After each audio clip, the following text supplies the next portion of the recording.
Boa noite a todos, sejam muito bem-vindos a mais uma live.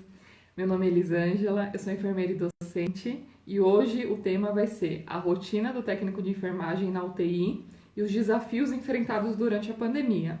Então, eu já fiz uma live sobre UTI com o enfermeiro Diogo, né? Ele contando a rotina dele, e hoje vai ser um técnico de enfermagem que vai contar a rotina dele, porque são atribuições e funções diferentes, né? Então, eu vou conversar com o Iron, que é técnico de enfermagem, convidá-lo para essa live e ele vai contar um pouquinho da rotina dele, da experiência, como é que está sendo lidar com essa pandemia, né? A UTI por si só já é um ambiente pesado, né? Olá, boa Olá, noite. tudo bem?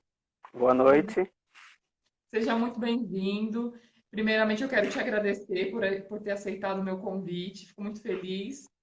E pode se apresentar para o pessoal. O Iron é técnico de enfermagem, já foi meu aluno, um excelente aluno, inclusive. Eu fico muito Obrigado. feliz, muito orgulhosa por ter visto o excelente profissional que você se tornou. Então, fica à vontade, pode se apresentar para o pessoal. Muito obrigado. Bom, eu sou Iron, né? Eu sou técnico de enfermagem. Hoje eu atuo em um hospital aqui em Curitiba, né? Atuei em São Paulo, no Hospital São Paulo, e atuei pela Intermédica, que é plano de saúde. Na Intermédica eu era auxiliar de enfermagem e no Hospital São Paulo eu atuei como técnico de enfermagem na UTI. Vindo para Curitiba, né? Uh, eu entrei em um grande hospital aqui em Curitiba, né? O Marcelino Champagnat. Eles me convidaram para trabalhar na UTI também, pela experiência que eu já tinha adquirido já em São Paulo. E já estou aqui, né? Já vai fazer 2 anos que eu estou na área. Sou novo na área, mas digamos que eu já carrego um pouco da bagagem que adquiri durante esse tempo que eu já venho já caminhando, né? Tanto no curso que eu fiz e até hoje atuando na área e hoje na linha de frente desde o início da pandemia. Mas já atuava na UTI, né? Lá em São Paulo, não na pandemia. Mas logo após que começou a pandemia, né? E eu já comecei a atuar junto com a equipe. Eu estava falando com o pessoal que eu já fiz uma live, né, sobre UTI, só que foi com o enfermeiro. E a rotina Sim, do enfermeiro para o técnico de enfermagem é bem diferente. Então, eu queria ver com você como que é a sua rotina, quais são as suas atribuições no UTI, porque muitas pessoas ficam na dúvida, né? Qual que é a função do enfermeiro e qual que é a função do técnico? sim, tem as duas, tem a diferença, né? É aquela Uhum. coisa, né? Tem o médico é o médico, o enfermeiro é o enfermeiro, o técnico tem as suas funções, o físio tem a sua função, enfim. No entanto, todos trabalham junto, né? Tá todo mundo por um todo, né? Então, Uhum. o que acontece? O técnico de enfermagem, em si, a função dele é, desde o do cuidado intensivo, é aquele que vai estar do lado do paciente o tempo todo. Até mais do que o enfermeiro, até mais do que o médico, ele sim, ele vai acompanhar desde o início da evolução do paciente, a partir do momento que ele entra, que ele vai para o leito, e até durante todo o seu plantão, ele sim, o técnico de enfermagem, ele vai estar lado a lado o tempo todo com aquele paciente que está lá no seu leito na UTI, né? Sim, todos têm as suas atribuições, médico, enfermeiro, técnico, né? Mas o técnico de enfermagem é primordial, porque ele vai estar lado a lado o tempo todo com ele. A rotina do técnico é o seguinte: ele vai dar banho, ele vai cuidar desse paciente, ele vai medicar o paciente, ele vai ver se ele está com dor. Aí, diante disso daí, sim, ele vai passar para frente, ele vai encaminhar o médico: olha, doutor, olha, enfermeiro, o paciente tá com dor, olha, eu vou para minha enfermeira: olha, minha enfermeira, o meu paciente está desaturando, né? E assim segue, né? Cada uma na sua função. E o técnico é aquele que vai estar lado a lado, do início até o fim, do lado daquele paciente.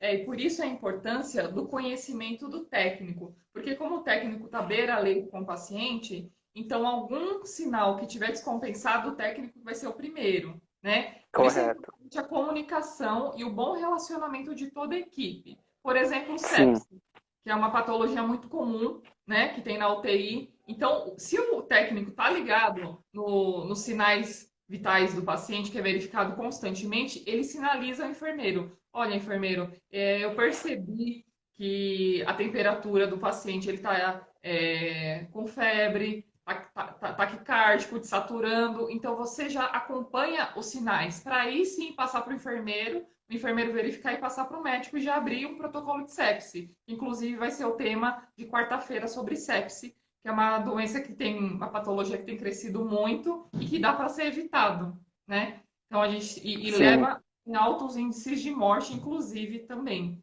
E então o técnico é de suma importância primordial, que nem você falou. Tem vários processos. Eu, quando eu fiz residência de urgência e emergência, quem mais me ensinou foi os técnicos, né? E eu fazia todo o trabalho, tanto de técnica quanto de enfermeira, porque para você ser um bom enfermeiro, você tem que saber. Não adianta você delegar se você não sabe o procedimento. Como que eu vou delegar para um técnico profissional, que eu mesma não sei, né? E então eu acho correto. que tem que saber. Então é muito importante o trabalho em equipe, o trabalho em conjunto e a questão do respeito também, o respeito mútuo. Não é porque eu sou enfermeira, eu não sei de determinado procedimento que eu não vou perguntar para o técnico. Então a gente tem que ter humildade de perguntar, né? Porque às vezes o técnico tem uma vivência bem maior, há anos no hospital e o enfermeiro é recém-formado, né? Foi o meu caso na residência, que foi meu primeiro emprego no hospital e foi logo no hospital público, referência em trauma. E os técnicos ajudam muito, porque eles têm muita destreza. Punção, por exemplo. Tem técnico que é melhor em punção do que muitos enfermeiros. Por quê? Por conta da rotina, do dia a dia, que já vai adquirindo toda a destreza. Então, é o que eu sempre falo: a importância do conhecimento do técnico. Conhecimento é poder. Então, assim, saber a medicação, saber para que serve aquela medicação, principalmente numa UTI. Uma UTI que são pacientes graves, então precisa saber para que serve uma sedação, propofol, fentanil, medicação na hora da PCR, porque na PCR todo mundo entra na PCR, né? O técnico, o médico, o enfermeiro. Então precisa saber. Não deixar o conhecimento só para o enfermeiro ou para o médico. Toda a equipe tem que ter o conhecimento e tem que ter o interesse de buscar o conhecimento também de ir atrás, né, Iron? Perguntar para quem já Exato. tem mais experiência, fazer curso, sempre estar se atualizando, porque na saúde você tem que estar estudando constantemente. Até porque muitas coisas se atualizam, muitas coisas têm mudanças também. Então é muito importante. E a UTI é um setor de alta complexidade. Né? Para trabalhar na UTI você tem que gostar, né? Assim como Exato. emergência. Eu, particularmente, eu Exato. gosto. UTI eu não gosto muito, mas emergência é minha paixão. Eu amo emergência. Então vai muito Sim, de perfil também, porque não adianta você trabalhar com uma coisa que você não gosta ou que você não tem perfil, né? Isso é muito exato. importante. Você Conselho. você falou uma coisa bem interessante que como você disse que você gosta da urgência e emergência, né? E eu, particularmente, eu sou extremamente apaixonado pela UTI. É Uhum. uma breve história do meu início, né? Tanto quando eu fiz o curso todo bonitinho, e aí o que aconteceu? Durante o curso você tem várias etapas, né?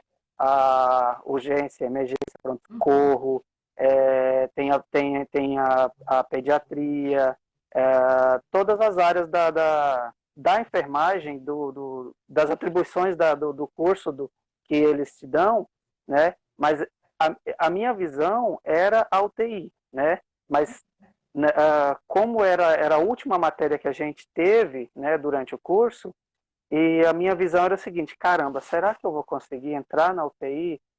Era tão gostoso aprender, era tão gostoso fazer, o estágio eu ficava deslumbrado, né?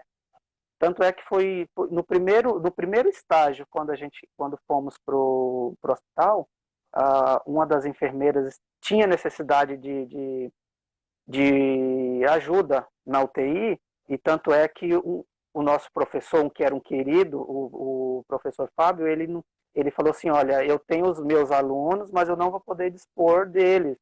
Ah, professor, dispõe de um aluno aí para nós, para a UTI. E naquele momento, eu sendo o único homem na história, naquele local, éramos em 5, né? Aí a técnica, a enfermeira ou a técnica, na época, não me lembro muito bem, ela chamou, não, deixa ele, a gente precisa de uma pessoa lá na UTI, porque o nosso quadro lá está bem reduzido, tá um déficit muito grande. Aquilo para mim foi demais, foi um sonho, né? Enfim, após eu entrar, eu falei assim, caramba, é isso que eu quero. Mas será que eu vou conseguir? Após a conclusão, eu não fiquei naquela, ai, eu quero só isso, não. Nós tivemos, a gente foi preparado para atuar dentro de um hospital em várias áreas, na emergência, no pronto-socorro, no posto de saúde, né, para cuidar de um idoso, no home care, né? E a gente não pode ficar preso nisso. Claro que você tem aquele sonho de atuar naquela área que você mais quer, que você mais almeja, né? Mas para isso, você tem que ir subindo degrau a degrau, até chegar onde você quer sem desistir de onde você quer chegar. Então, o que aconteceu? Quando eu me formei, de cara eu já não consegui entrar, porque para entrar em uma UTI, eles exigem eles exigem experiência. Tipo assim, aquela experiência de 6 meses, né? Boa parte das instituições, eles pedem aquela 6 meses de experiência em UTI, atuando em uma UTI, né? No entanto, eu não tinha. Só que não por isso eu ia desistir. O que aconteceu? Eu entrei na intermédica, e aí, como você falou, com relação à punção. Eu tive uma ótima bagagem por punção, porque nesse grupo da intermédica, eu atuava em centro clínico e ambulatório. Ambulatório de empresas, né? E nos ambulatórios de empresas era mais saúde ocupacional. Era muito gostoso. Eu gostei da saúde ocupacional. E quando não tinha serviços nos ambulatórios, eu ia para os centros clínicos. E o foco maior era a punção. Com isso, você vai pegando prática, você vai pegando a mão, né, para fazer uma punção. O que aconteceu? Logo após, houve um chamado no Hospital São Paulo e eles estavam precisando de técnicos para atuar na UTI e no pronto-socorro. Eu passei por todas as etapas, né, para atuar lá no hospital. No entanto, de cara eles já me jogaram no PS, para atuar lá no pronto-socorro do hospital, né? Eu estava extremamente feliz. No entanto, uma semana depois, eles simplesmente abriram as portas da UTI para mim. Você vai para a UTI. Aquilo, para mim, me deixou extremamente maravilhado, porque era aquilo que eu queria fazer. Era onde eu queria estar. E aí era onde eu queria chegar.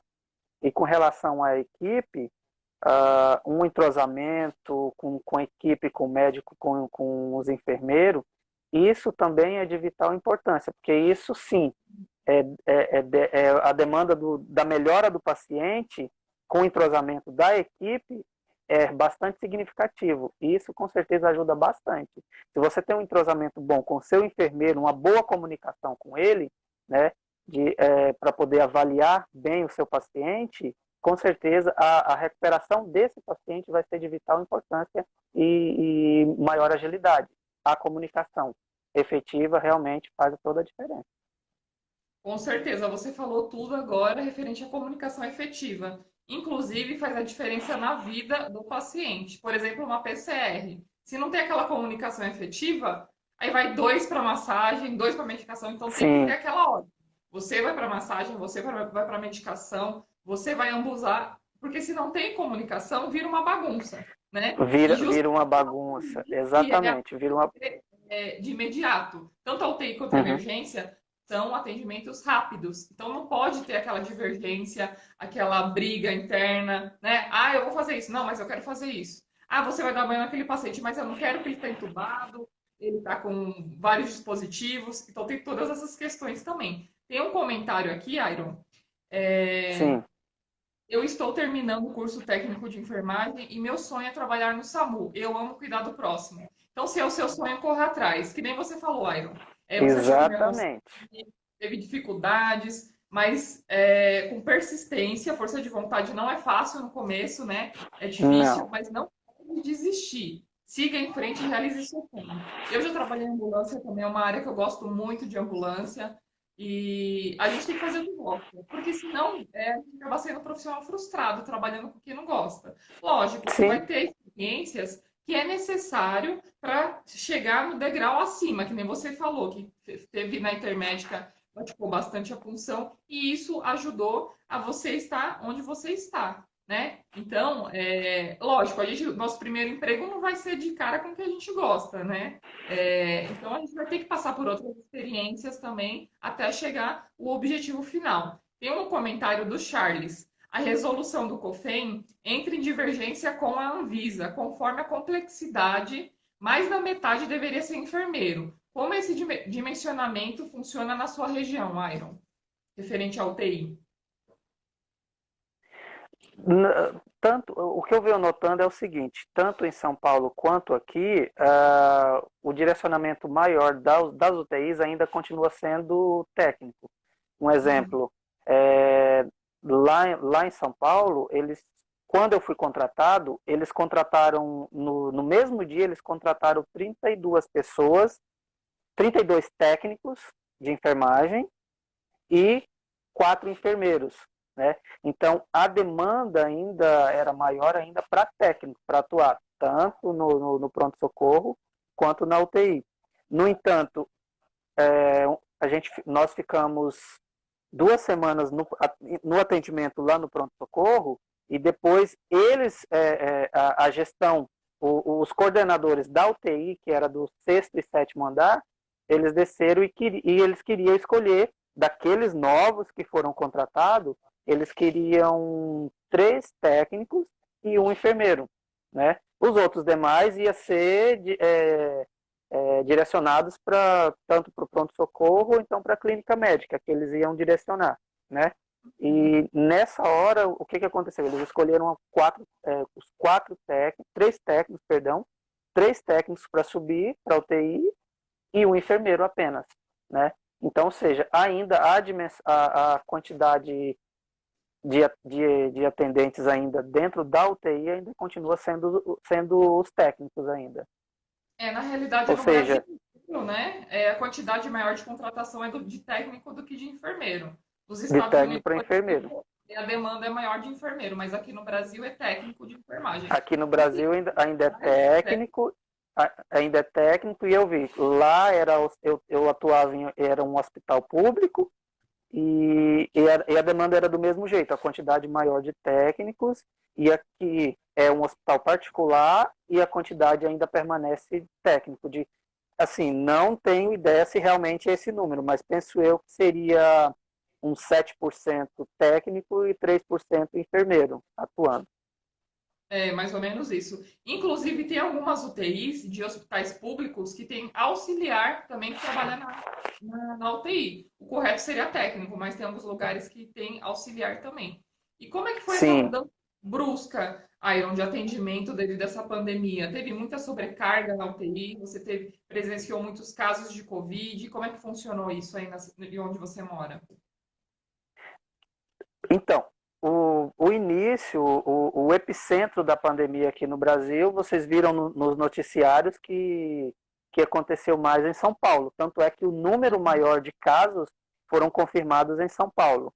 Uhum. Eu estava atuando, era na UTI, era 2 UTIs que nós atuávamos a geral, que atuava com todas as complexidades, né, de uma UTI, pacientes com problemas renais, neuro, hipertensos, pós-operatórios, né?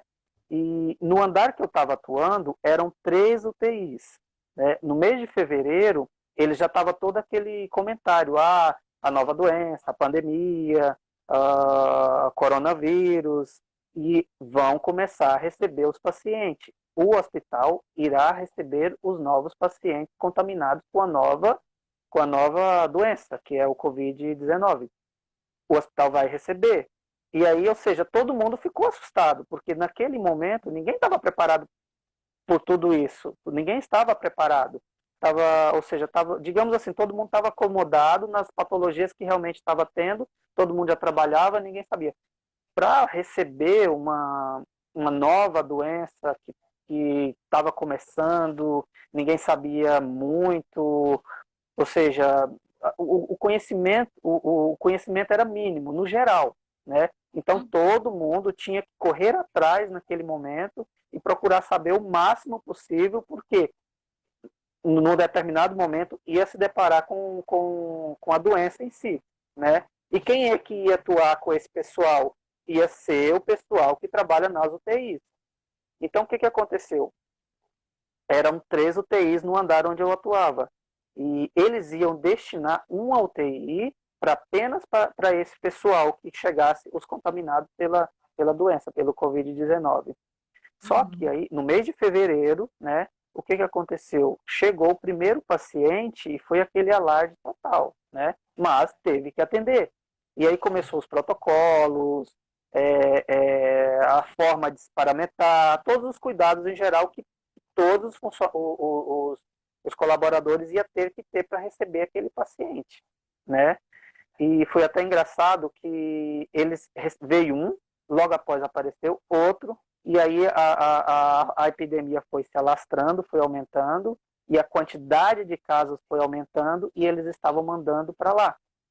A primeira UTI lotou, que eram 18 leitos, encheu de pacientes. A unidade neuro, que era a outra unidade onde eu estava atuando, eles já estavam comentando, olha, eles vão desativar aqui e vai ser apenas para o pessoal COVID, né?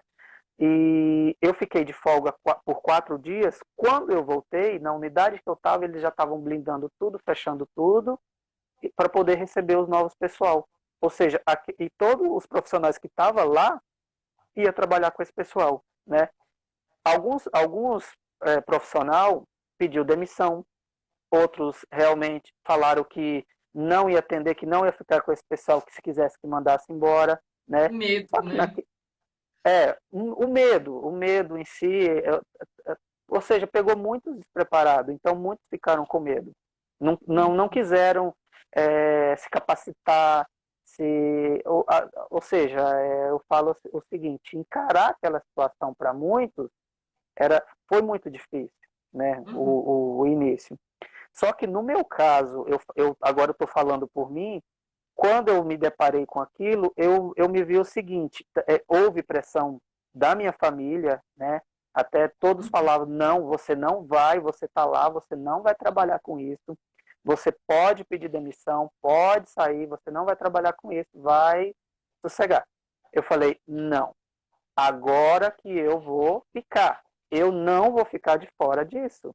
Infelizmente aconteceu, porém eu fui preparado para isso. Eu quero estar junto com isso, eu quero trabalhar com isso, porque eu fui preparado. Tivemos aula para isso, né? Durante o curso tivemos aula, né? Com os nossos professores que foram bem capacitados e nos passaram aulas sobre epidemias, endemias, pandemias, né? Tivemos aula sobre isso, ou seja, fomos capacitados para isso, fomos para poder atuar em epidemias, pandemias e endemias, né? Então, naquele momento, se eu me senti preparado, então eu falei, não, eu vou acompanhar desde o início, né? É claro, você tem que ter todos os cuidados, né? Que você foi preparado para isso, você tem que ter todos os cuidados, paramentar, lavar as mãos, uso de EPIs, isso é primordial. É primordial que você tem que estar o tempo todo se cuidando e cuidando dos demais, mas primeiro você. Se paramentar direitinho, usar os EPIs corretamente, lavar as mãos corretamente, passar álcool gel corretamente. Não adianta você pegar o álcool gel e só passar de um lado do outro. Não. É fazer a asepsia direitinho, a limpeza direitinho, lavar as mãos e passar o álcool gel e se paramentar, utilizar os EPIs que o local oferece para você. Com certeza, você falou algo muito importante referente ao medo que os funcionários apresentavam de contrair a doença ou até de contaminar os parentes, né? E Sim, você determinado, né? A sua família falou para você sair. com medo também, né, de você se contaminar, de contaminar a família. E na realidade era o sonho que você tinha, e você não quis abrir mão, não quis desistir do sonho e não quis deixar as pessoas que necessitavam de você ali também, porque tem todas essas questões também, porque muitas pessoas foram pedidas contas e o quadro ficou calcado. Então foi tendo a Sim, sobrecarga do trabalho, além da sobrecarga física, a sobrecarga emocional, porque querendo ou não, alguns funcionários acabam se contaminando, ou pela quebra na questão dos EPIs, tanto de paramentar quanto na hora de tirar, porque às vezes acabam se contaminando na hora de tirar, né? E então isso gerou uma sobrecarga muito grande em toda a equipe, em todo profissional da saúde como um todo. Por isso a importância do profissional da saúde cuidar tanto da parte física quanto da parte mental, porque aí acarreta umas doenças graves, ansiedade, depressão, síndrome de burnout, dentre outras. E a saúde sim. mental é algo muito importante que as pessoas não dão devida atenção, o devido valor que tem que dar. E como é que foi isso para você, Iron? A sua família falando, os seus colegas pedindo demissão, teve muitos contaminados, muitos profissionais contaminados, muito afastamento, como é que foi isso? Teve. Com relação à minha família, eu falei não vou parar, né? Não vou desistir. A carga de estresse é nítida para Uhum, todo mundo. Se eu falar que eu não tive estresse em algum momento, eu estou mentindo, porque uhum, realmente teve momentos que eu estava extremamente sobrecarregado às vezes eu fazia plantões de 18 horas, né? E logo uhum, após pegava outro de 18 horas, porque o quadro foi reduzindo, né? Porque além dos afastamentos, da pedida de demissão de alguns colaboradores, né? Então, o quadro ficou muito reduzido e a nossa carga horária lá de trabalho aumentou bastante, né? De seguir 18 horas, você ir para casa descansar e voltar e fazer mais 18 horas, né? E o nível de estresse às vezes chegava ao limite, né? Mas não uhum, por isso você ia deixar de prestar um serviço de qualidade, né? Se você optou em fazer aquilo, né? Você tem que ter um bom senso, você tem que ter o autocontrole com tudo aquilo, né? E prestar um serviço de qualidade. Eu vi bastante dos meus companheiros perder até sabe, no momento de atuar, de ficar muito nervoso, muito estressado, né? Mas aí você uhum, tem que ter um equilíbrio com tudo isso, né? Você dá uma atenção também para a tua família, porque também eles ficam preocupados, né? Você uhum. conversar com eles, você explicar para eles e você se vê, a partir do momento que você está lidando com tudo isso, com a sua carga de estresse alta, né? Mas você dá atenção também para a tua família e mostrar para eles, olha, eu fui lá, cumpri com minha obrigação, mas eu estou aqui diante de vocês para vocês. Eu estou bem, vou continuar, eu estou bem, pode ficar tranquilo. Você tem que tranquilizar também, porque com isso eles ficam um pouco mais confortáveis com a situação em si. Lógico, com medo, mas você tem que ser presente, né? E eu falo o seguinte, o, você vai para o hospital, né? Você vai para a sua instituição, independente seja um hospital, uma casa de repouso, um home care, você vai, você presta seu serviço com qualidade, você faz um serviço bem feito, né? Mas ao retornar para a tua casa, deixa seu trabalho lá, compra, vai para a tua casa, você descansa, né? Relaxa, esquece um pouco daquela rotina que você passou. No outro dia você presta um serviço de excelência, cumprindo o que você realmente gosta de fazer. Você falou uma coisa muito importante agora de saber separar a vida pessoal e profissional, né? Não adianta você levar o trabalho para casa ou algum problema que você teve em casa com o marido, com a mãe, para o trabalho também, descontar nos colegas e nos Exato, clientes. Então é via de mão dupla, né? Então a gente tem que saber exato. separar. A casa é em casa e trabalho é trabalho, porque senão você acaba Uhum. descontando que não tem nada a ver. E assim, no hospital por si só já é uma sobrecarga de trabalho. E agora, nossa, 18 horas seguidas é que nem você falou, passa por estresse, privação de sono, alimentação que fica desregulada. Então a gente tem que ter a cabeça no lugar e não descontar os familiares, porque eles amam a gente e pensam no nosso bem, né? Que nem Sim, falar de sair. Não, não é por maldade que eles falam, é porque ficam sim. preocupados com a gente e com eles também, né? Então tem que ter todo Uhum. aquele jeito de conversar, explicar que não é uma situação fácil. E outra, é algo muito novo para todo mundo. É algo que ninguém esperava, que da China ia parar aqui, né? E foi uma coisa assim, de repente, que alastrou de forma muito rápida. Agora deu uma melhorada, as coisas, deu uma amenizada, ou ainda tá tendo bastante casos aí? Assim, ah, eu me mudei para cá, para Curitiba, no mês de julho. Foi dia 11 de julho, né? Que eu mudei para cá desse ano, dia 11 agora. E tanto é que agora tem 2 meses e meio que eu estou aqui. E foi lá em São Paulo, os números estavam diminuindo, né? Porém, aqui no sul já estava aumentando. Aqui em Uhum, Curitiba, quando eu cheguei aqui, tanto é que eu fiquei uma semana apenas sem trabalhar, porque eu uhum, pedi demissão de lá, porque como eu estava de mudança programada para Curitiba. ah, Aí eu pedi dispensa do meu cargo lá, né? Com aquela preocupação, meu Deus, e agora? Será que eu vou uhum, conseguir novamente? Eu vou conseguir emprego fácil, né? E o que que aconteceu? Eu enviei currículo, né?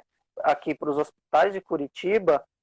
Parece que foi o primeiro que eu enviei, que de meu interesse em um hospital, eu pesquisei como que era o hospital todo direitinho e já enviei currículo para cá, né? E assim, quando eu enviei, eu já recebi uma resposta imediata, né? E ele já me convidou. Eu fiz tanto é que eu fiz a entrevista em São Paulo. Eu estava atuando, ainda atuando no último hospital que eu estava, e eles, como a demanda daqui do Sul aumentou, né, de casos confirmados, de pacientes internados, e houve o mesmo que aconteceu lá, o mesmo que aconteceu em São Paulo. Ah, os números foram aumentando, e a demanda de mão de obra de profissional capacitado diminuindo, né? Aqui no Sul foi a mesma coisa, o número aumentando e a quantidade de pessoal para atender foram diminuindo, foram ficando defasados os atendimentos, e eles necessitavam de uma equipe um pouco mais, já com um pouco mais de experiência para trabalhar com esse pessoal, porque a demanda estava aumentando aqui. Ou seja, lá os números estavam diminuindo, lá no hospital onde eu estava atuada, diminuindo em termos, porque quando eu estava lá, de uma UTI que começou no mês de fevereiro, era apenas uma, recebendo todos os pacientes. Quando eu saí no mês de julho, já estava com 6 UTIs, já tinham, uhum. já eram três andares comprometidos apenas para atender esse pessoal com Covid. Ou seja, aumentou de uma para duas para três. Quando eu saí de lá, já eram 6 UTIs, já no Hospital São Paulo, que já tinham, que aumentou, que estava preparado apenas para receber, e todas lotadas, todas estavam lotadas, os leitos lotados, né? Ou com pacientes já com casos confirmados. E ao sair de lá, aliás, ao enviar currículo, eles já me chamaram, pode começar a trabalhar, né? Então, eu já pedi demissão e automaticamente já vim com mudança para cá e fiquei uma semana para fazer todo o trâmite, né, de documentação, de exame médico, tudo, para começar a trabalhar. Porque aqui em Curitiba, os casos confirmaram foi aumentando muito rápido no mês de julho. Aumentou. Agora hoje já caiu um pouco, já caiu bastante, já Que os bom. casos já confirmados aqui já diminuiu bastante, né?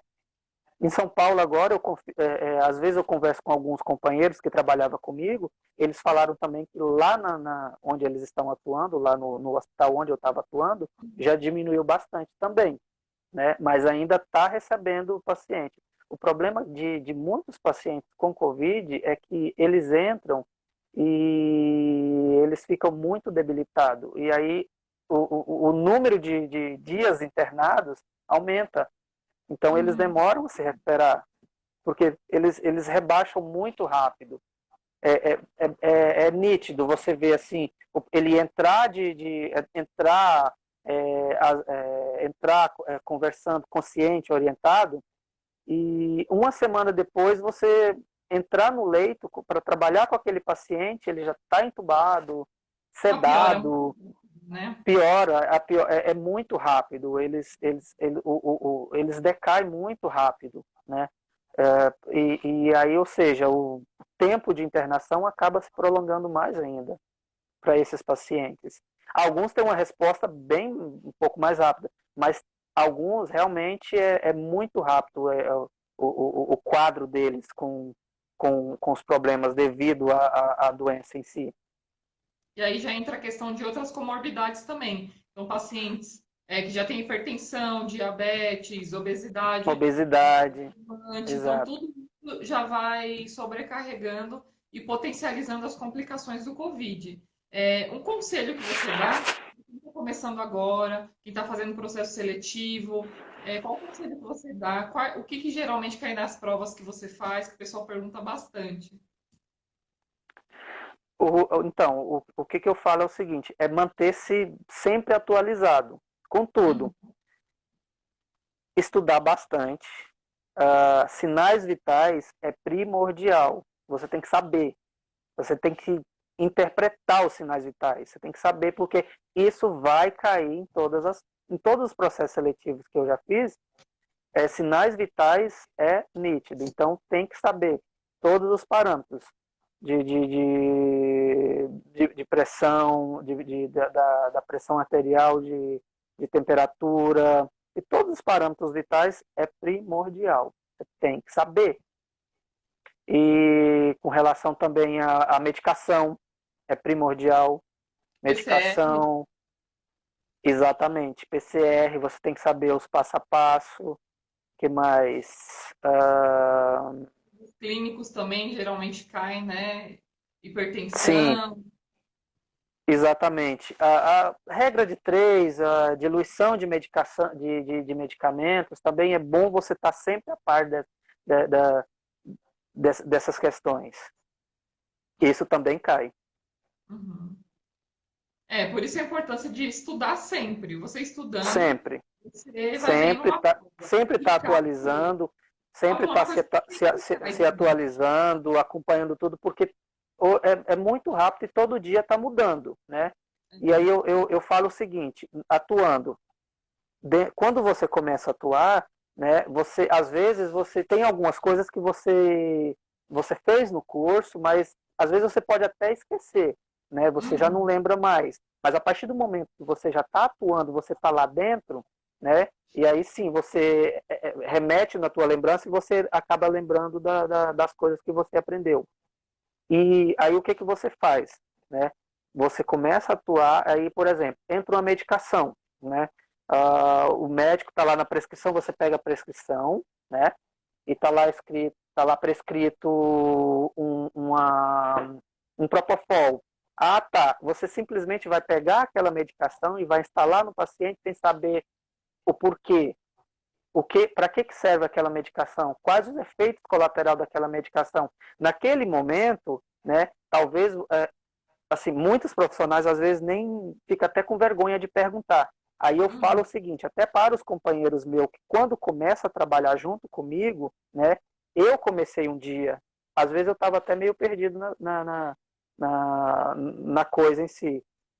Eu pegava um papelzinho, eu anotava se era uma medicação que eu estava em dúvida, naquele momento eu não podia pesquisar tudo sobre aquela medicação, mas eu anotava ela, colocava no meu bolso, quando eu Estuda. saía da instituição, a primeira coisa que eu fazia era pesquisar para que servia aquela medicação, quais os efeitos colaterais dela, para me saber tudo sobre aquela medicação.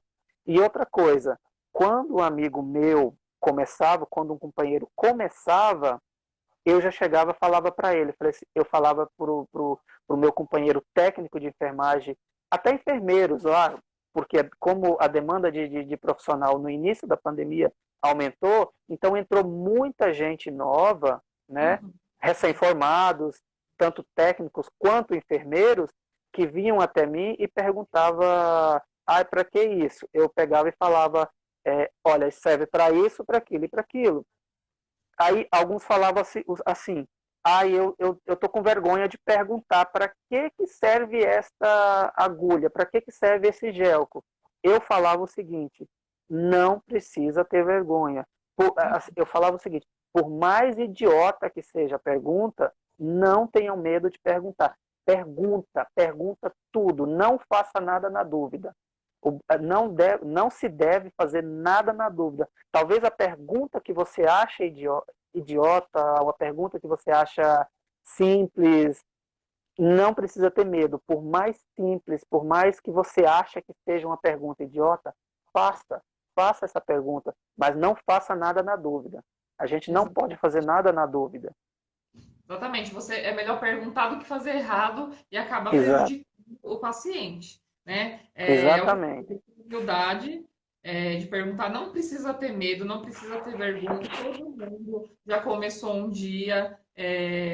Assim, o começo é sempre difícil para todo mundo, mas você tem que perguntar, tem que praticar. Quanto mais você praticar, melhor você vai se tornar. Né? Ninguém já entrou no tudo. Sempre você começa subindo os degraus aos poucos. Você não vai chegar no topo já direto. Você tem que ir percorrendo um caminho árduo pela frente. Principalmente no hospital. Tem pessoas que têm aquela vontade de explicar, de ajudar. Sempre tem aquele colega que te ajuda, né? Na hora da dificuldade.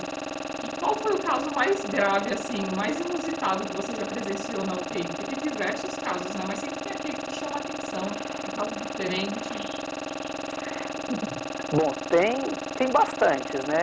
Mas tem um que, assim, não que eu fiquei assim, um pouco chocado, porque realmente é a realidade que aconteceu pós-pandemia. Um exemplo, lá quando eu estava atuando em São Paulo, como eu falei, já tinham 6 UTIs exclusivas para Covid. E 2 UTIs que estavam atendendo as outras patologias não Covid, né? Paciente hipertenso, pós-operatório. Essas UTIs, nas UTIs Covid, né, a parametração era totalmente diferenciada. Você tinha que usar a máscara N95, você tinha que usar o avental da gramatura 35 acima, né? Você tinha que usar todo esse avental, luvas constantemente. Então, as UTIs em si, lá você tinha todo esse aparato de EPIs que você tinha que usar, né? Num certo dia, teve dois amigos, né? Eles gostam de trabalhar juntos. Querendo ou não, nas unidades tem seus companheiros e você tem uma certa afinidade de trabalhar com eles. É claro que você tem que lidar com todo mundo, você tem que saber trabalhar com todo mundo. Mas tinha uns que eles gostavam. Então tinha 2 amigos, eles gostavam de trabalhar comigo também. Mas ambos, eles gostavam de trabalhar junto e nesse dia eles estavam em plantões separados. Um deles estava trabalhando na UTI, na UTI neuro, que não era para pacientes Covid, e eu, naquele momento, eu estava na UTI Covid e a outra amiga, outra companheira, ela ia pegar plantão lá junto comigo. Ela chegou até a mim e falou assim, não dá para você tocar com ele, porque ele vai ficar lá na UTI e eu vou ficar aqui. Eu falei assim, não, eu troco numa boa. Eu vou ficar satisfeito porque hoje eu não vou precisar de colocar todo esse aparato todo os EPIs todos, eu vou diminuir um pouco, vou respirar um pouco naquele plantão, né? Aí então eu desci, né, para o 4º andar e fui trabalhar na outra UTI que não era Covid. Então, o aparato era apenas os avental, as luvas e a máscara cirúrgica apenas. Você não precisava usar a máscara N95, era apenas a máscara cirúrgica, né? Então, você me perguntou se algum caso inusitado. O que aconteceu? Como a gente trabalha em dupla, né, A minha parceira, naquele momento, a técnica, estava cuidando do leito ao lado, eu estava cuidando dos meus pacientes e a minha parceira estava cuidando dos seus 2 pacientes ao lado. No determinado momento, ela solicitou a minha ajuda para cuidar do paciente dela, né? Para prestar um procedimento no paciente dela. Não me lembro bem o que era o paciente, o que era para fazer nesse paciente. Ao chegar lá, eu me deparei com a situação seguinte: ele tinha feito uma cirurgia de apendicectomia, né? Esse paciente, ele estava com uma incisão enorme no abdômen por causa da cirurgia, e ele era obeso, né? O que aconteceu? Aquela incisão, ela abriu, né? E o médico chegou, e aí eles conversando entre eles, falaram o seguinte: olha só, é triste ver a situação desse rapaz, porque infelizmente ele não vai aguentar. Aquela incisão estava toda aberta, você via tudo lá dentro, né? O médico, estávamos lá perto do leito do paciente, e o médico comentando: olha, ele não vai aguentar, ele não vai aguentar. Porque o que aconteceu? Ele, 30 dias antes, ele começou a sentir muita dor, né? E aí, devido aos casos de pandemia, ele não quis procurar uma instituição de saúde para ver o que dor que era aquela, né? E procurar um tratamento. Ele pensou o seguinte: o que está acontecendo com muitas pessoas hoje. Ele falou o seguinte: eu não vou para o hospital porque eu não quero me contaminar. Ele preferiu ficar com aquela dor intensa em casa, né? E o tempo foi passando. Quando viu, já era 30 dias, ele já não suportava mais de dor, ele se viu obrigado a ir numa instituição de saúde. Quando ele chegou na instituição de saúde, já era tarde, né? Então, o que aconteceu? Ele precisou passar por uma cirurgia às pressas, né? E foi uma cirurgia complicada, aquela incisão não fechou, ele ia pegar uma infecção, ele não ia suportar. Por quê? Porque ele demorou com medo de ir para o hospital, procurar uma ajuda. No início daquela dor, ele ficou com medo de procurar uma ajuda, ficou em casa, não procurou ajuda, foi para o hospital no momento tardio. E aí, ou seja, ele não ia aguentar. Ele não ia aguentar mais. Então aquilo mexeu comigo. Aquela situação em si, no início da pandemia, mexeu muito comigo por causa disso. Porque tem muitas pessoas hoje que elas estão em isolamento social, elas estão na sua casa, mas muitos estão com vários problemas de saúde. Eu não vou sair de casa, eu não vou no hospital porque eu vou me contaminar.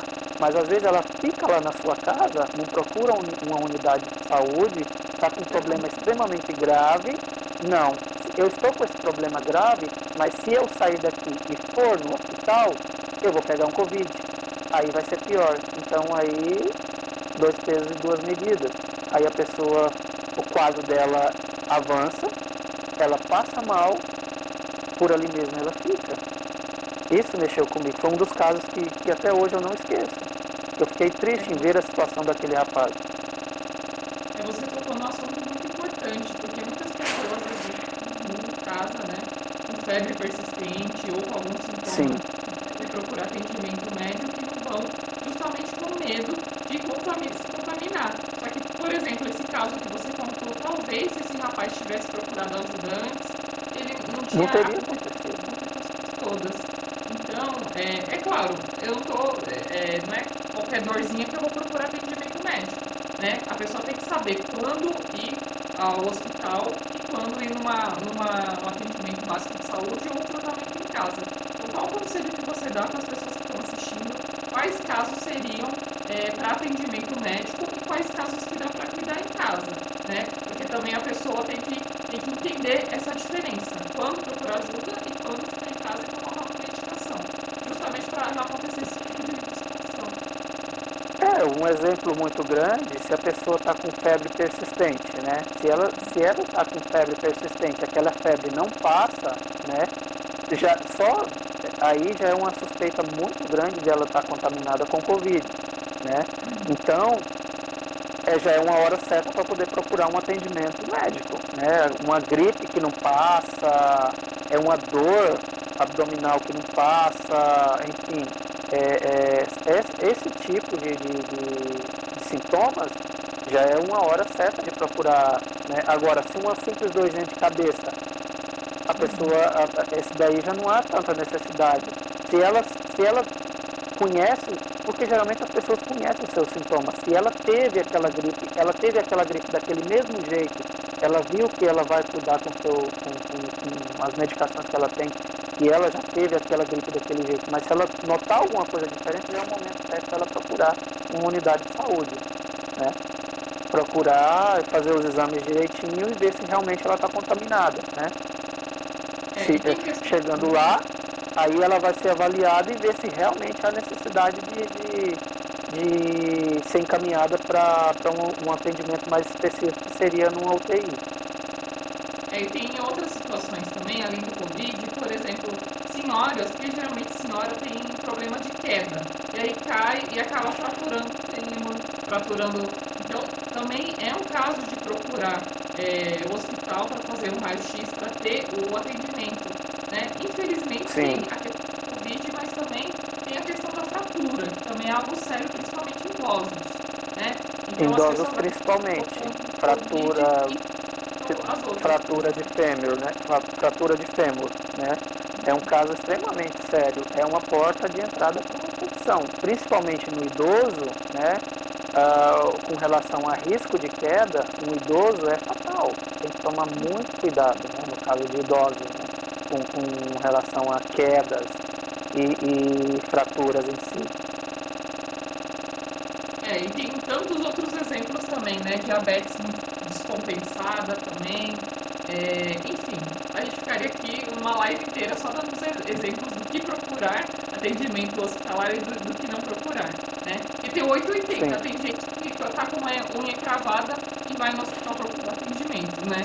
E tem outros Sim. que estão sempre no vão, então tem as duas medidas também. Quando eu trabalhava na emergência, na triagem, era no hospital referência em trauma, então só atendia casos graves.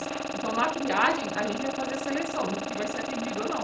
Tinha pacientes que iam por conta de uma cefaleia, mas não tinha mais nenhum outro sintoma, ou por conta de uma unha cravada, então a gente caminhava para os postos de saúde. Então as pessoas têm que ter essa consciência de quando procurar ajuda e de quando ter um atendimento ambulatorial ou até em casa. Nesse ponto da sua carreira, qual foi a sua maior dificuldade que você achou? Foi mais difícil para você? Olha, eu acho que dificuldade que eu tive, assim, eu vejo o seguinte, dificuldade existe para o recém-formado. No início da carreira, realmente é muito complicado. Quando eu terminei o meu curso de técnico de enfermagem, eu já saí contratado do curso, né? Porque eu fiz o curso na Cruz Vermelha e teve uma rede de clínicas de hemodiálise que queria alunos exclusivos da Cruz Vermelha. Na época eu fiz a prova e fui um dos alunos selecionado e passei pela prova, né? E fui convocado para trabalhar com eles. No entanto, naquele momento, eu não aceitei. Eu fiz a prova, eu passei, né? Porque eu tinha outros compromissos e naquele momento eu não podia aceitar o emprego que após terminar, 2 meses após eu ia terminar o curso e já ia sair contratado, né? Só que naquele momento eu não aceitei o cargo que foi oferecido, que eu passei, né? E não fui, né? O que aconteceu? Eu comecei a entregar, logo após o término do curso, né? Eu comecei a entregar currículo nas instituições e fazer as provas. Eu passava em todos os processos seletivos, eu passava em todas as provas.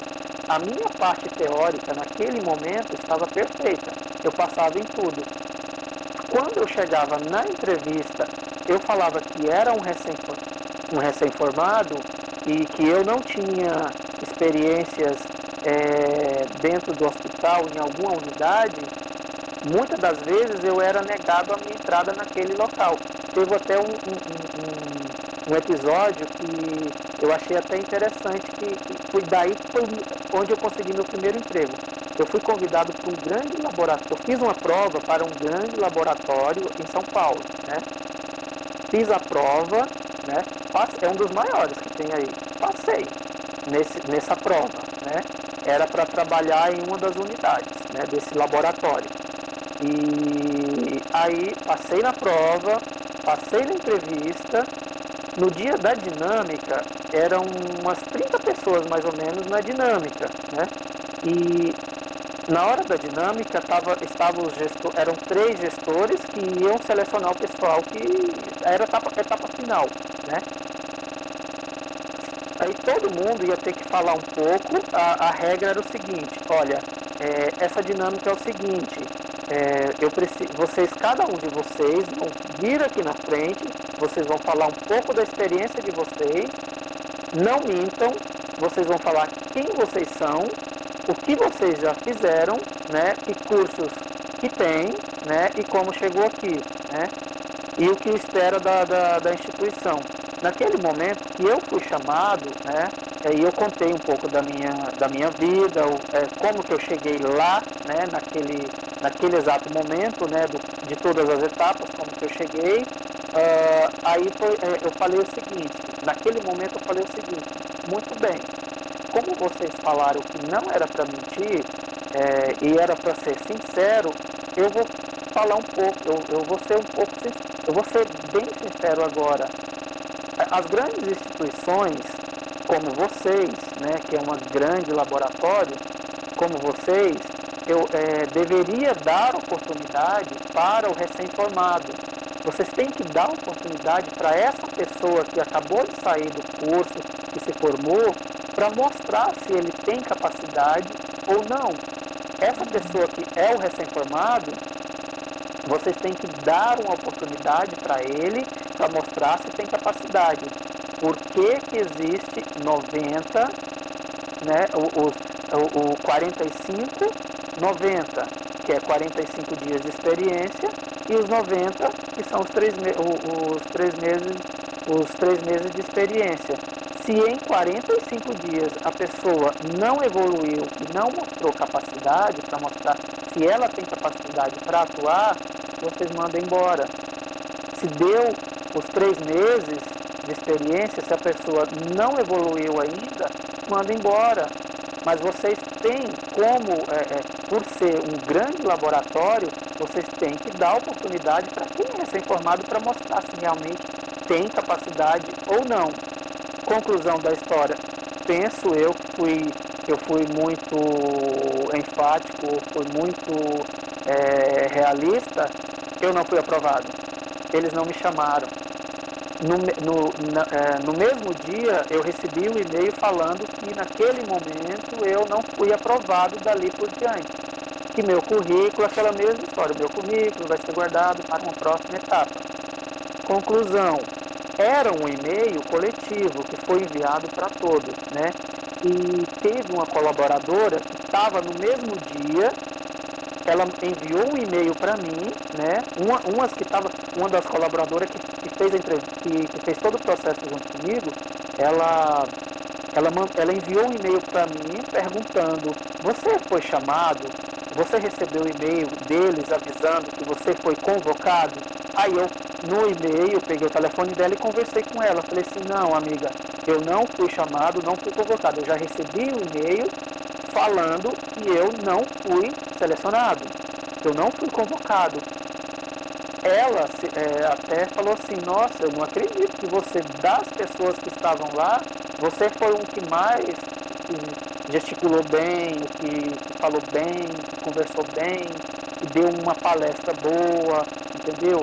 Eu jurava que você era uma pessoa que ia ser selecionada, né? Eu falei: pois não, eu não fui chamado.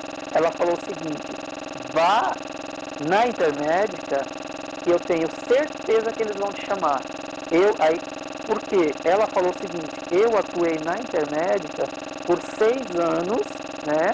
E eu conheci, lá foi uma ótima porta de entrada para mim. Eu trabalhei lá por 6 anos, então vá lá no tal lugar e entrega seu currículo, eu tenho certeza que eles vão te chamar. Não deu outra. Eu segui os passo a passo que ela me indicou e eu fui bem recebido lá. Eu tenho muito a agradecer por essa instituição que abriu as portas para mim. Conclusão, eles abriram uma porta para mim como auxiliar de enfermagem, né? No início da nossa conversa aqui, eu falei que a gente tem que seguir o que a gente quer, mas não necessariamente a gente tem que negar, quando a gente termina o curso, a gente tem que entrar no mercado de trabalho e começar a atuar, né? Se a gente fez o curso de técnico de enfermagem, fez a graduação de enfermagem, né? Ao terminar o curso, a gente tem que entrar e começar a trabalhar. Aí tem muitas das vezes a pessoa pode ter até um certo preconceito, eu não vou trabalhar como home care, não vou trabalhar em casa de repouso. Não. Terminou o curso, a gente tem que entrar. A partir dali, você vai criando, você vai tendo um leque de experiência, conhecendo pessoas, dessas pessoas e com as experiências adquiridas no decorrer do seu trabalho, você sim pode cobrar e galgar o seu sonho, aquilo que você realmente quer. E foi daí que, ao atuar lá dentro dessa primeira empresa que abriu as portas para mim, dali eu consegui dar um salto maior, foi direto um salto maior para o TI, onde eu atuo hoje. Que foi lá dentro, eu conheci uma das colaboradoras, né, que quando a gente trabalhou junto, ela conseguiu entrar no Hospital São Paulo, e eu falei para ela, nossa amiga, você conseguiu entrar, me leva junto, não deu outra. Ela levou o currículo, conversou com os coordenadores dela, conversou com os gestores dela, e simplesmente eles falaram, tal dia tem a prova, tem um processo seletivo, venha fazer a prova para a gente avaliar se realmente vai.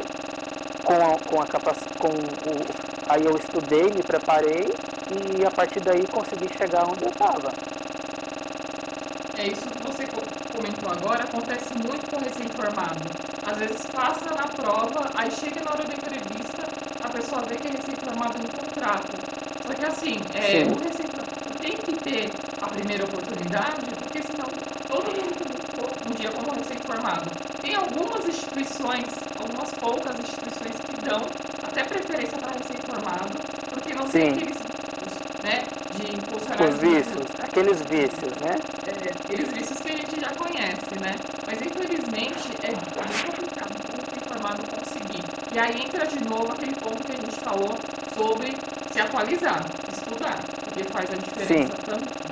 Tem um comentário aqui do Leonardo. Faz a diferença pelo seguinte, porque na hora que aparecer a oportunidade certa, se você está estudando, se capacitando, né, na hora que aparecer a oportunidade certa, você vai estar preparado. Você já está preparado pelo aquilo que você realmente quer. Porque assim, se você se acomoda, tudo bem, você se formou e já começou a atuar e cruzar os braços, tá bom, não é bem o que eu queria, mas tá bom. Quando aquele realmente bom que você realmente quer aparecer, você não está capacitado para aquilo, aí não adiantou nada. Do que adiantou? Né? Do que você adiantou a sonhar? Então, tem que o tempo todo estudando, se atualizando, né? Em todas as matérias, em todos os âmbitos, todas as informações, né? Você tem que estar sempre estudando para quando apareceu um processo seletivo para trabalhar no SAMU como socorrista. É meu sonho. Mas se você está há 3 anos trabalhando em uma instituição, não é aquilo que você faz, mas se você, desde esses 3 anos, você está estudando para aquilo, você está se preparando para aquilo, quando vir a oportunidade, se você estiver preparado, teoricamente, você vai conseguir, vai passar e vai conseguir. Com certeza. E referente a estudar, mesmo que seja uma matéria que você não goste, por exemplo, cálculo de multiplicações, que a maioria dos alunos não gostavam, mas é algo que é necessário, que sempre cai em prova. É necessário. Em instituições, você pode acertar a prova toda. Se você errar um cálculo de medicação, você não passa. Você não passa. Mas isso é cobrado nas provas. Então, assim, eu não gosto de cálculo. O cálculo é chato, mas eu tenho que estudar. Não adianta, não tem como Tem que estudar, não adianta. Tem que fazer. Comentário. Esse final de semana deu entrada em uma unidade de saúde, idoso, 100 anos, trazido pelos familiares que relatavam que o mesmo já estava com os sintomas há alguns dias, porém eles não queriam levá-lo para o hospital. Então entra aquela questão que a gente falou. Então às vezes a pessoa está sentindo, está com sintomas, mas às vezes o paciente não quer ir, ou às vezes até a família, né, que fica com medo. O Leonardo fez outro comentário, resumindo, sobre orientação aos usuários. Qual é o melhor momento para eles procurarem a unidade de saúde? Então, apresenta os sinais de alerta. O que seria sinais de alerta? Está te saturando, falta de ar? Está percebendo que está com falta de ar? Febre persistente? Diarreia persistente? Então, sinais que indicam que não está bem, né? A cefaleia, a dor de cabeça vai depender de como é que está essa dor de cabeça. Porque o Covid, um dos sintomas do Covid é a cefaleia, mas é uma cefaleia insuportável. Não é aquela dor de cabeça que você dorme e passa, é uma dor de cabeça de noite, insuportável. E aí a dor de cabeça vai provocando outros sintomas, por exemplo, hipertensão, taquicardia, náuseas, vômito, diarreia. Então tem que analisar os sintomas de modo geral, não apenas aqueles sintomas isolados. Então basicamente seria isso. Teria alguma outra dica que você dá para ele também, Ayrton? Sim, o desconforto respiratório também, se a pessoa realmente está com desconforto muito intenso, com dificuldade para respirar, já é um grande sinal. O que acontece? Até quando eles chegam no hospital, né, que eles dão entrada, faz a consulta, passa na consulta e eles estão com suspeita de Covid, né? Eles já sobem, muitos deles, né? Depois de avaliar todos os sinais vitais, e se a saturação dele está muito baixa, se ele está com febre, se a pressão dele está muito alta ou está muito baixa, né? Se ele já está com suspeita de Covid, né? Ele já é encaminhado para a UTI. Né? Aqui em Curitiba está funcionando assim. Ele já é encaminhado para a UTI e lá ele é monitorado, coleta-se todos os exames, né? E principalmente a saturação. Se a saturação dele estiver muito abaixo do normal, né? Automaticamente ele já vai ser intubado. O médico já vem e já intuba, já vai sedar esse paciente e já vai intubar esse paciente, né? Então, esse desconforto, o desconforto respiratório e a saturação fora do normal, eles já mandam direto para a UTI. E outra coisa que é muito importante, pacientes que são hipertensos, diabéticos, que fazem uso dessas medicações em casa, não suspendam a medicação. Pegou Covid? Peguei Covid, não vou tomar mais as medicações que eu faço uso. Não faça isso, porque senão você vai ter um problema maior ainda. Tem gente que fica com medo, né? Aí com Covid eu não vou tomar mais medicação para pressão, porque senão vai piorar. É justamente o contrário. Então, exatamente. O tratamento também, pacientes oncológicos que fazem químio, com todo aquele cuidado, pacientes que fazem hemodiálise. Então, são cuidados que tem que ter redobrado com esses pacientes, que são pacientes de risco. Exatamente. Ou seja, tem que procurar uma unidade de saúde, né? Coloca a sua máscara direitinho e procura uma unidade de saúde e não se automedicar, né? Eu estou com... Eu tenho a minha medicação, tudo direitinho, eu tomo medicação para pressão, eu tomo a minha medicação para diabetes, mas eu acho que peguei a Covid, eu vou tomar tal medicação porque falaram que essa medicação é boa para Covid. Não, nunca, jamais se deve fazer isso, se automedicar.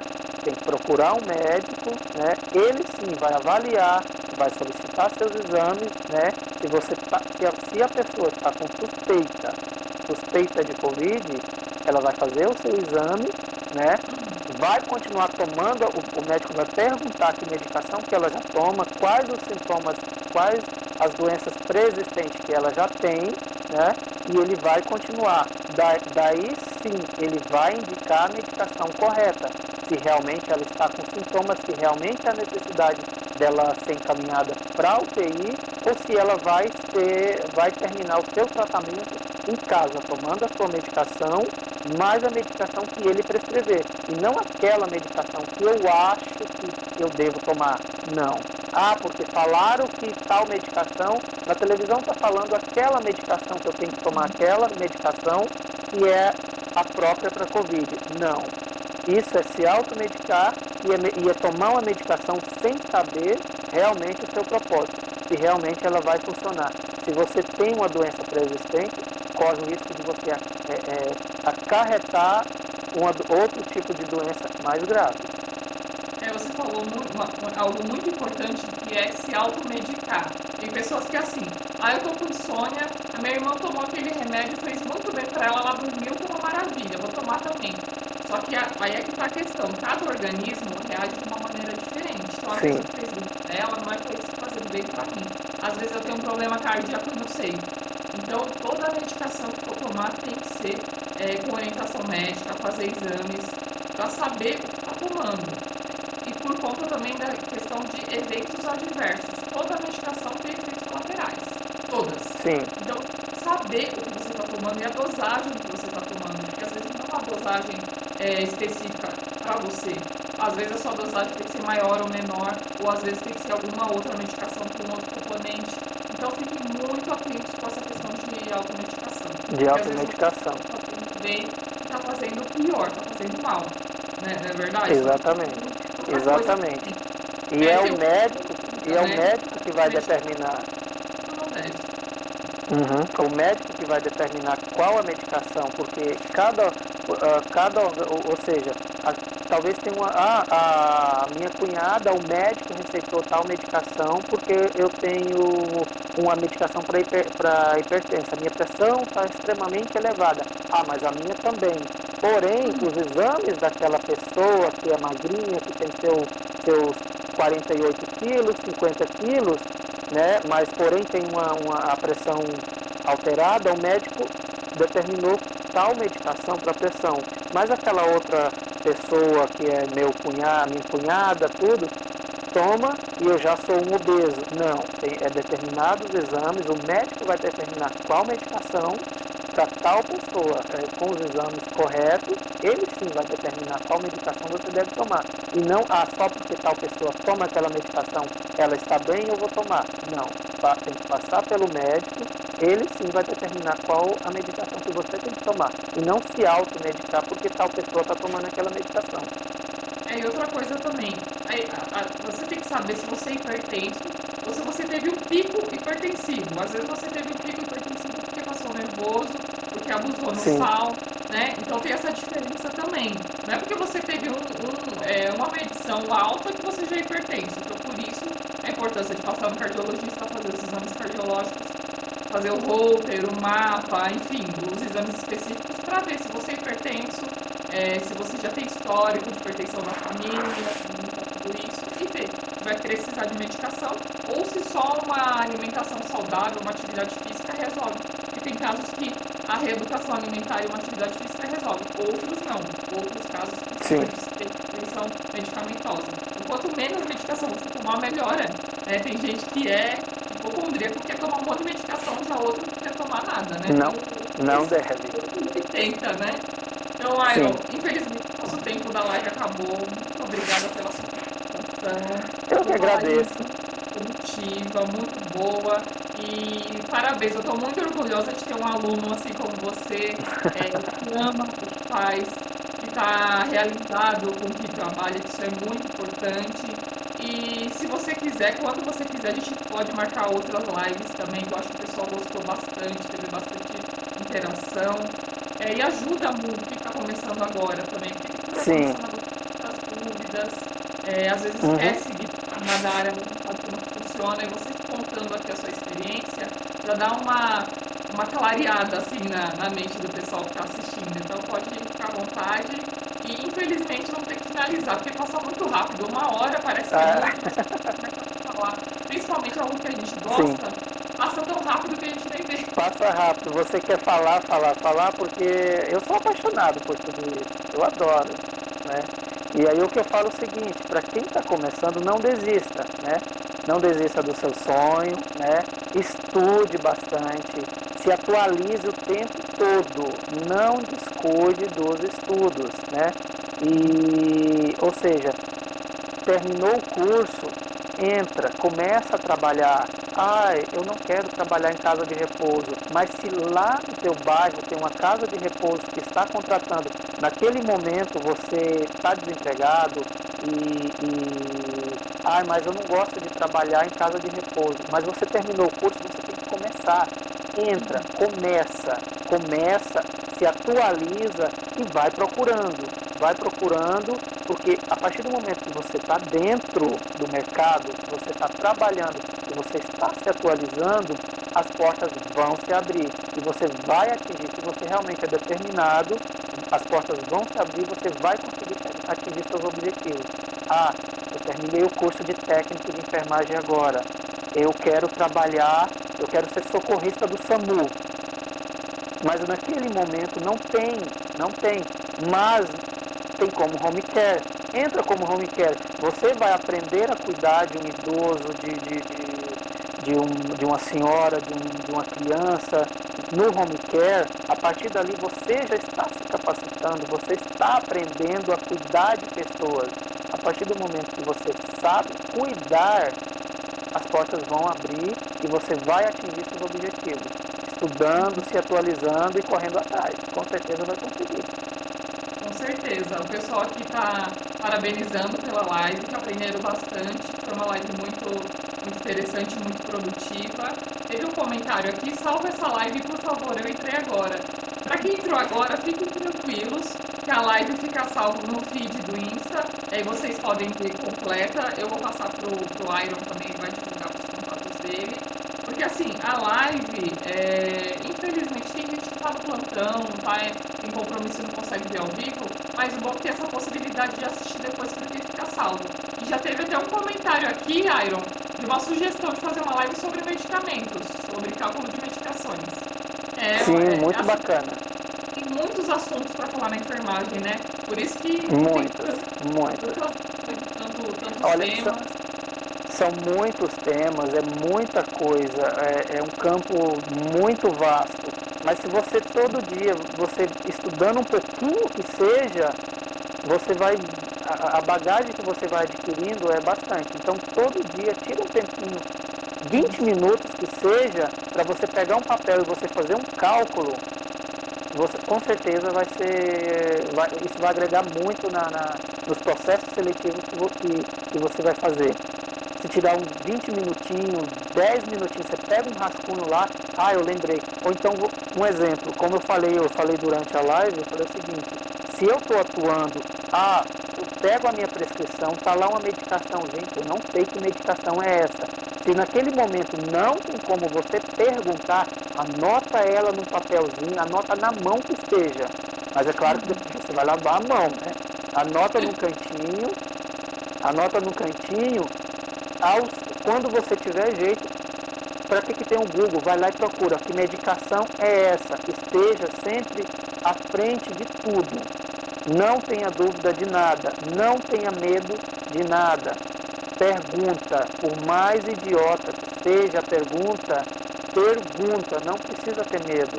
E pesquise muito. Não faça nada na dúvida. E hoje em dia tem tantas plataformas gratuitas também que dá para se atualizar, tem YouTube que dá para ver vários vídeos. E a questão de cálculo de medicação, às vezes é um bloqueio que essa pessoa já tem, que ela carrega desde o ensino médio, né? Um bloqueio com Eu também. E aí isso acaba transparecendo mais para frente como técnico de enfermagem, como enfermeiro. Eu particularmente eu não gosto de cálculo de medicação. É tanto que me ofereceram para dar aula de cálculo de medicação, eu não quis, não aceitei, porque eu acho que eu gosto. Por exemplo, a minha área é o grupo de emergência adulto, então eu dou aula de adulto. Me ofereceram criança, pediatria. Não adianta eu fazer algo que eu não tenho domínio. Eu gosto de lecionar aquilo que eu tenho domínio. Agora eu vou falar de criança que não é minha área. Eu acho que as pessoas têm que ter essa sacada, porque senão o aluno te pergunta e você fica então, né? Então eu acho que as pessoas têm que fazer o que tem aptidão. Eu amo criança, mas eu trabalharia com pediatria. Então, porque eu tenho dó de criança. Então, tem todas essas questões, né? O pessoal tá perfeito, parabéns. Vocês arrasaram nas lives, eu aprendi muito. A live é como se fosse uma aula, né? Para o pessoal que está assistindo. Então, eu quero todos. Um beijo para todos. Iron, muito obrigado. Muito obrigada a todos. Eu que agradeço. E eu espero você numa próxima live. Com certeza. Sugerir, a gente combina o dia e faz. Um abraço a Tá bom. todos. Tenham uma boa noite. Outro. Boa noite. Tchau, tchau.